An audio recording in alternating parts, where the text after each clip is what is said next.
Clorox Sentiva smells like grapefruit.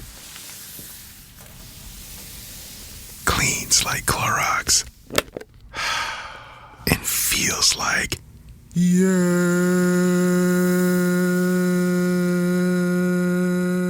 Okay, we could be here all day. Try Clorox Sentiva for a trusted clean with long-lasting freshness. Also available in lavender and coconut. Use as directed. The Other Side of Midnight. 77 WABC. Local Spotlight.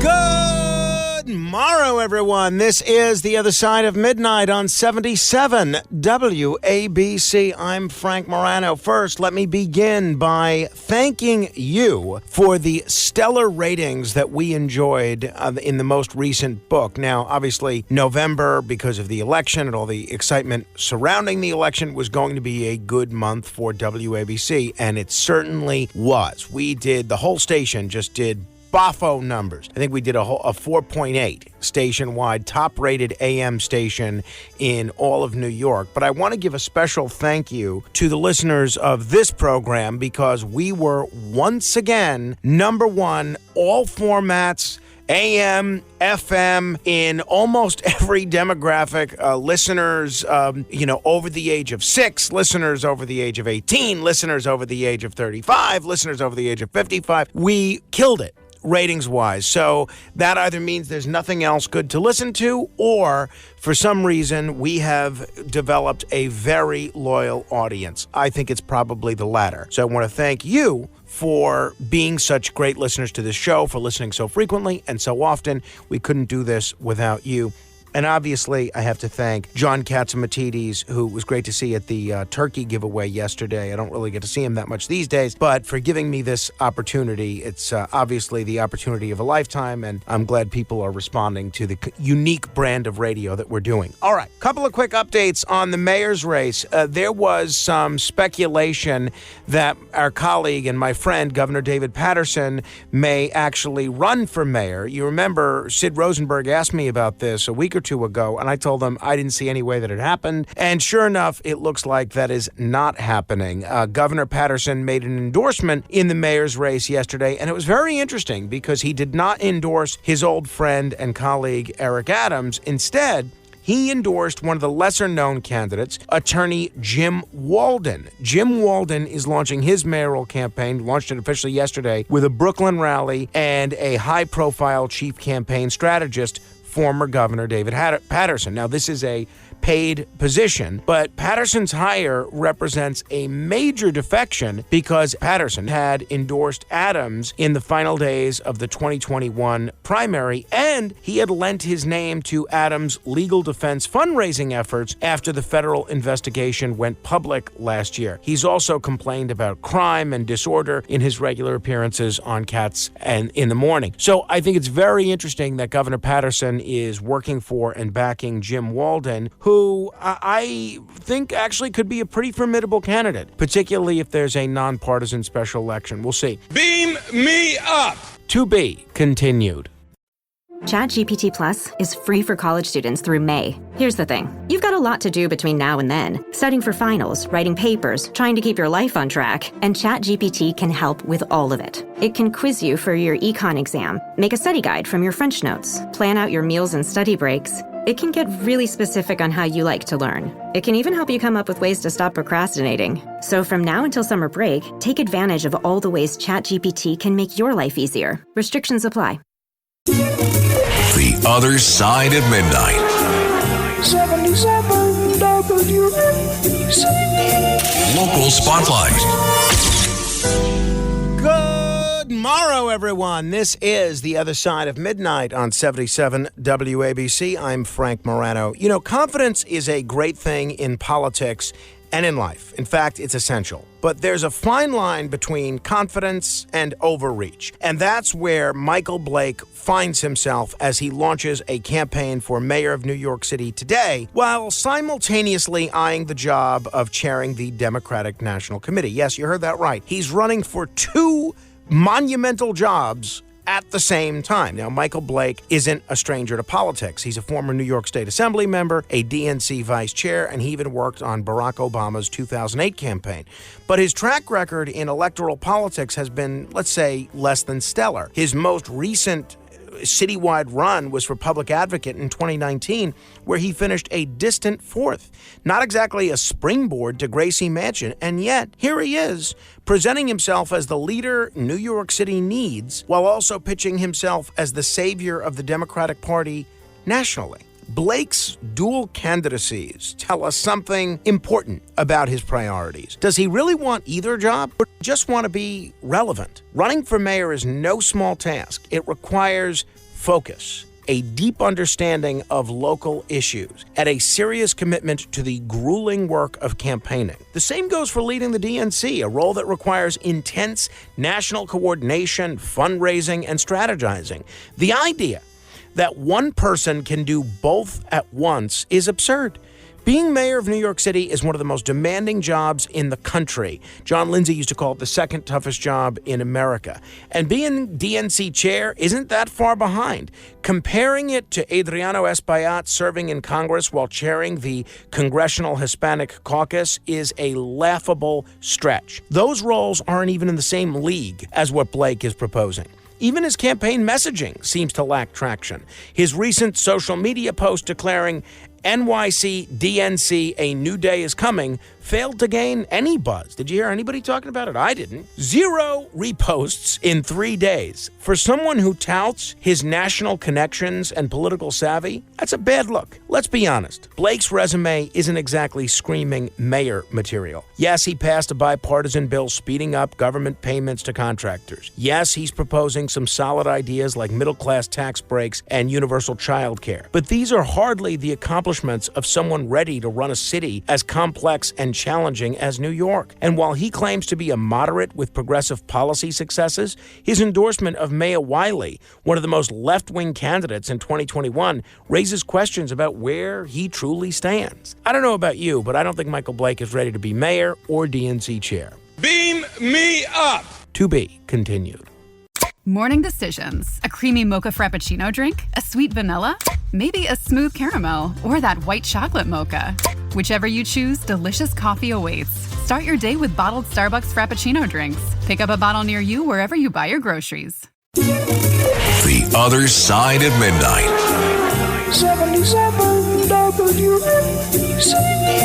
Local Spotlight.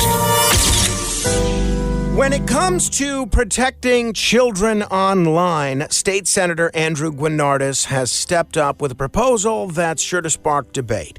The Brooklyn Democrat is targeting chat functions on gaming and social media platforms with a particular focus on Roblox, a favorite among kids. Guinardis' concern stems from reports of predators using these platforms to exploit children, a horrifying trend that's flown under the radar for far too long. The bill he's proposed would automatically disable chat functions for users under 18. Parents, however, would retain the power to turn the chat back on if they choose, making this a law that doesn't entirely strip parental control, but instead requires their involvement.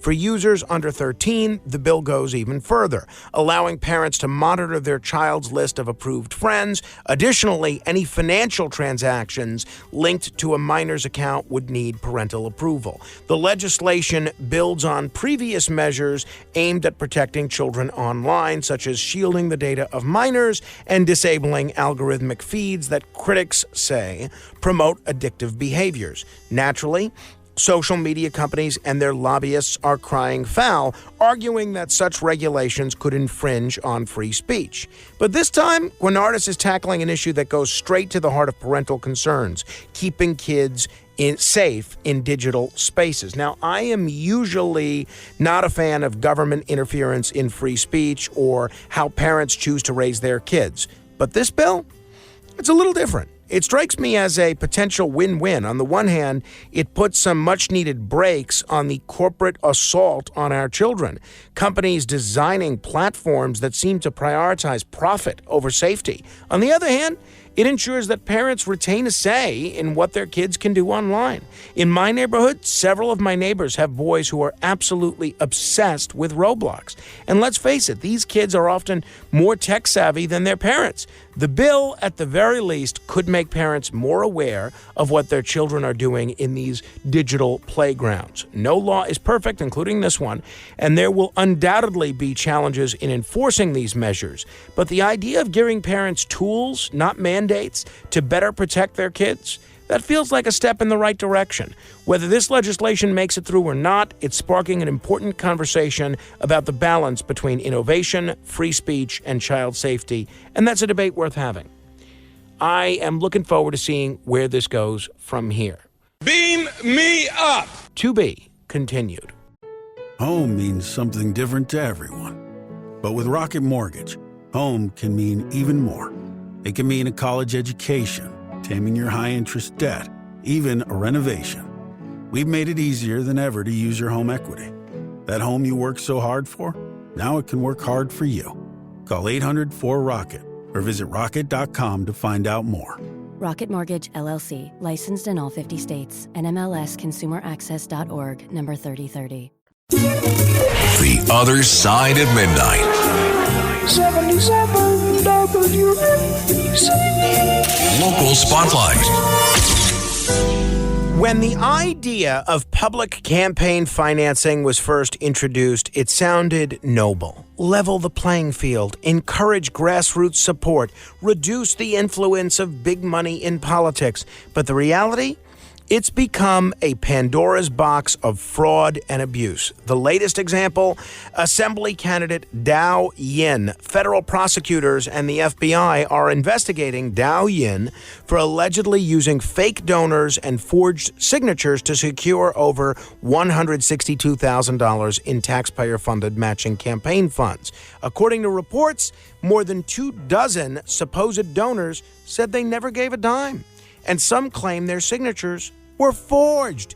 This isn't an isolated case. Yin has a history of exploiting the system, having collected more than $1.2 million in matching funds across 3 losing campaigns. One begins to think that the goal for Mr. Yin is not necessarily winning the election, it's cashing in.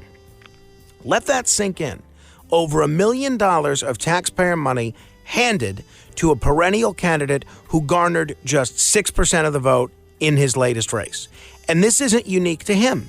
New York City's matching funds program has been around since 1988, and now the state has decided to follow suit with its own version, promising up to 12 taxpayer dollars for every dollar raised from small donors. On paper, it's about empowering everyday voters. In practice, it's an invitation to fraudsters. For every Dow Yin who gets caught, how many others fly under the radar? The lure of free money is too tempting, and the oversight mechanisms are clearly inadequate. In Yin's case, the state allowed him to bypass rules requiring donor contact information after he promised to make a good faith effort to comply. A good faith effort? When tens of thousands of public dollars are on the line? That is laughable. The Yin scandal highlights the glaring flaws in this system. Matching funds programs, while well-intentioned, create perverse incentives. Candidates aren't just running for office, they're running for taxpayer cash. And when the stakes are this high, the unscrupulous will always find ways to game the system. Taxpayer money should not be used to bankroll campaigns, especially when the potential for fraud is so high. Public matching funds sound like a good idea in theory, but in practice, they're an open door to corruption. The state needs to take a hard look at whether this system is worth the cost, both financially and in public trust, because if we keep expanding programs like this, we're only going to see more scandals exactly like this one. Let's not forget, this money doesn't grow on trees. It comes from you, the taxpayers. Beam me up! To be continued.